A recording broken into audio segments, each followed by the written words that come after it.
चलो भाई।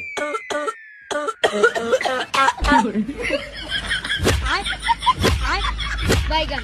साला तेरे को कितनी बार बोला है बीड़ी मत पिया कर। अगर तू चोरी करते वक्त खांसा मैं तेरी जान ले लूंगा। अरे देवा, साले तू फिर से बीड़ी पीने लग गया। फट बीड़ी नीचे उतर। और अभी तो रुको। कौन है ये लोग?